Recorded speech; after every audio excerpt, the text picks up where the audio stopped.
Morning students, आप लोग कैसे हैं यार। अब हम इसके पिछले वीडियो में बात किए थे कि अकाउंटिंग प्रिंसिपल किसे कहते हैं।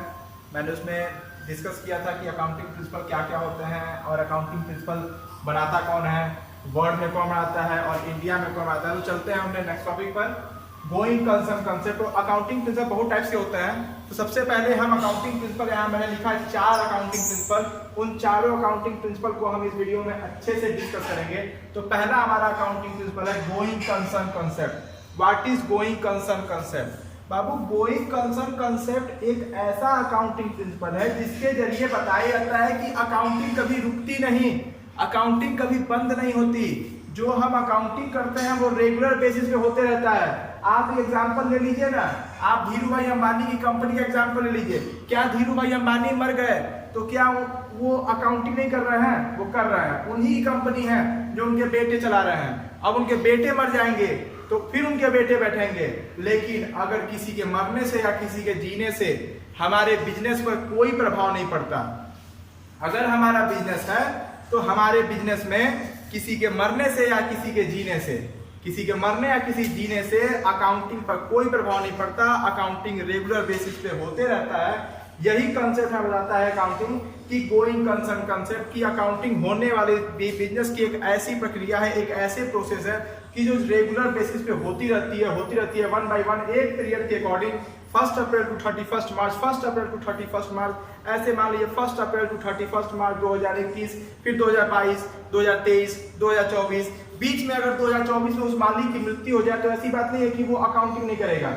उसका जो भी फॉलोअर होगा, चाहे जो भी उसका इनहेरिटेंस होगा, वो उस अकाउंटिंग को करेगा जो उसके बिजनेस को आगे बढ़ाएगा। लेकिन अकाउंटिंग लगातार होते रहेगी। Second, consistency concept. Consistency concept एक अकाउंटिंग का एक ऐसा कंसेप्ट है जो हमें बताता है कि अकाउंटिंग के जितने भी रूल्स और रेगुलेशन है वो सारे रूल्स और रेगुलेशन कांस्टेंट है। और the rules and regulation of accounting are constant, all the rules and regulation of the accounting are fixed. ये एक ऐसा प्रिंसिपल है जो हमें बताता है कि अकाउंटिंग के जितने भी रूल्स रेगुलेशंस वो सभी अपने सीमित दायरों तक फिक्स हैं। ना हम उनको फ्लेक्सिबल कर सकते हैं, ना हम उनको कम कर सकते हैं। जितना है उतना हमें बनाना है, उससे ना हम कम कर सकते हैं ना हम ज्यादा कर सकते हैं। तो अकाउंटिंग का सबसे बड़ा फीचर ये है, एक सबसे बड़ा प्रिंसिपल ये है, ये कांस्टेंट है। इसके अंदर कंसिस्टेंसी कंसेप्ट है क्योंकि ये हिस्टोरिकल कॉस्ट से इफेक्ट होता है। अकाउंटिंग जो हमारा है वो हिस्टोरिकल कॉस्ट से अफेक्ट होता है। जैसे फॉर एग्जांपल मान लीजिए आप किसी दुकान पर गए और आपने एक शर्ट देखी। आप किसी दुकान पर गए और आप एक शर्ट देखे, उस शर्ट की कीमत 800 रुपए थी। उस शर्ट की कीमत 800 रुपए थी। आप वो शर्ट पहने घर के बाहर निकले, आपके दोस्त ने पूछा, अरे भाई वो शर्ट कितने रुपए की है? तो आपने अपने दोस्त से बोला 800 रुपए। तो अब आप दुकान पे जाएंगे तो दुकानदार अगर भूल से उस शर्ट की कीमत 900 कर दिया, क्योंकि भाई 2 महीना हो गया, महंगाई घटती है बढ़ती है, गुड्स की कॉस्ट घटती है बढ़ती है, तो आप क्या बोलेंगे? अरे भैया हमको तो आप 800 में दिए थे, क्यों अब 900 में दे रहे हैं? हुआ ना? लेकिन जो अकाउंटिंग जो आप करते हैं वो कांस्टेंट होता है। फिर से अगर आप खरीदेंगे तो उसे 800 के खरीदेंगे, क्योंकि आपने एक कांस्टेंट बिहेवियर रखा है। जो भी आपका कैश बुक है, पासबुक है, उसमें पैसा आ रहा है चाहे जा रहा है, जो भी रिकॉर्ड करेंगे एक कांस्टेंट नेचर के ही रिकॉर्ड करते रहेंगे। नेक्स्ट है एक्यूरेट कंसेप्ट। एक्यूरेट कंसेप्ट एक अकाउंटिंग का एक सिंपल ऐसा कंसेप्ट है जिसके जरिए बताया जाता है कि we record the income when it received.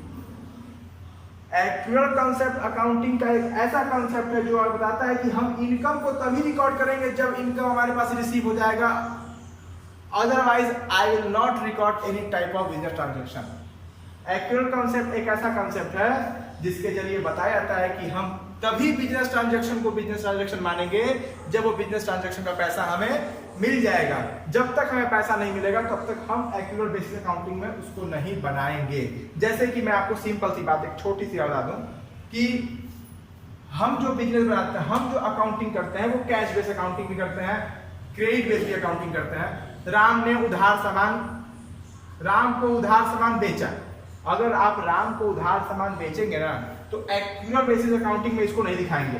Accurate basis accounting में तब दिखाएंगे कि जब राम पैसा दे देगा। Accurate based accounting is accounting in which we show the business transaction when it is to be completed, जब वो कंप्लीट होने वाला हो या तो कंप्लीट हो गया हो। Okay. Fourth, business entity concept. What is business entity concept?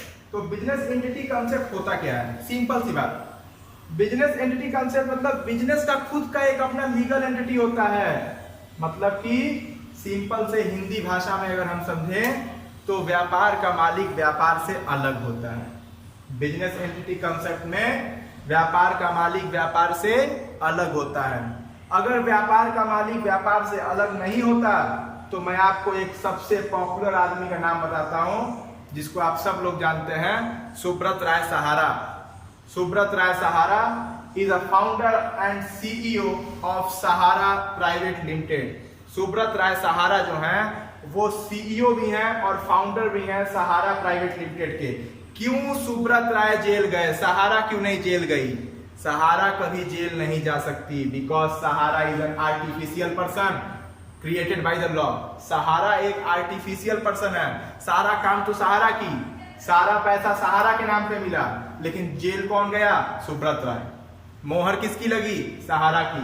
Sign किसका लगा? सहारा का। सील किसका लगा? सहारा का। जेल कौन गया? सुब्रत राय। सुब्रत राय की क्या गलती है? सुब्रत राय ने थोड़ी पैसा लिया है, मोहर लगा है सहारा का।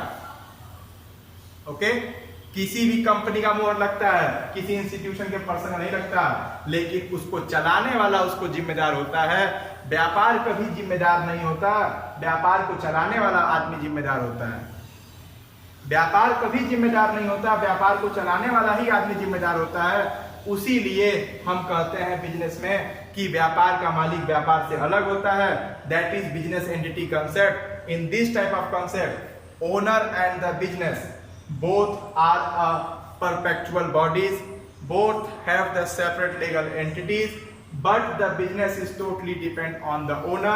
What the owners do, business do. Business वही करेगा जो ओनर करेगा। बिजनेस 1 लाख जमा करेगा, बिजनेस भी 1 लाख जमा करेगा। लेकिन if any types of circumstances, any types of deficit found in the business, that type of deficits are the total responsibility of the owner. उस डेफिसिट की जो टोटल रेस्पॉन्सिबिलिटी होगी वो ओनर की होगी, और जो ओनर होगा वो उसके लिए जिम्मेदार होगा। इसलिए हम कहते हैं बिजनेस एंटिटी कंसेप्ट में कि व्यापार का मालिक व्यापार से अलग होता है। इसलिए मैंने आपको एग्जांपल दिया सुब्रत राय सहारा का। सारा पैसा सहारा के नाम पे जमा हुआ, सारा मोहर, सारा सील, किसी भी साइन पर, किसी भी बॉन्ड पर सुब्रत राय का साइन नहीं था, लेकिन जेल कौन गया? सुब्रत राय। अगर सुब्रत राय को आजीवन कारावास भी हो जाए ना, तब भी सहारा कंपनी कभी बंद नहीं होगी। गवर्नमेंट सहारा कंपनी किसी और को दे देगी, सहारा का नाम कभी चेंज नहीं होगा, क्योंकि company is the legal body. भले वो कंपनी 100 लाख फ्रॉड की हो तो क्या हो गया, उस कंपनी का दूसरे कंपनी मर्ज कर देंगे, लेकिन उस कंपनी की कभी अस्तित्व खत्म नहीं होगी। उस कंपनी को उसी नाम से जाना जाएगा, क्योंकि company has a perpetual succession. Okay. इस वीडियो में हमने ये 4 बॉडी के चारों प्रिंसिपल के बारे में बात किया अकाउंटिंग के। पहला गोइंग कंसर्न कंसेप्ट, दूसरा कंसिस्टेंसी कंसेप्ट, तीसरा एक्यूरेट कंसेप्ट और चौथा बिजनेस एंटिटी कंसेप्ट। तो मैं कहूँगा कि आप मैक्सिमम फ्रेंड्स तक शेयर करिए, क्योंकि सबसे इंपॉर्टेंट टॉपिक है। और इसके बाद मैं आपको जो अकाउंटिंग प्रिंसिपल पढ़ाने जाऊंगा वो सारे इंपॉर्टेंस है और सारे न्यूमेरिकल क्वेश्चंस इसी ऑनलाइन प्लेटफॉर्म पर मैं आपको एक्सप्लेन करूंगा। Okay, thank you.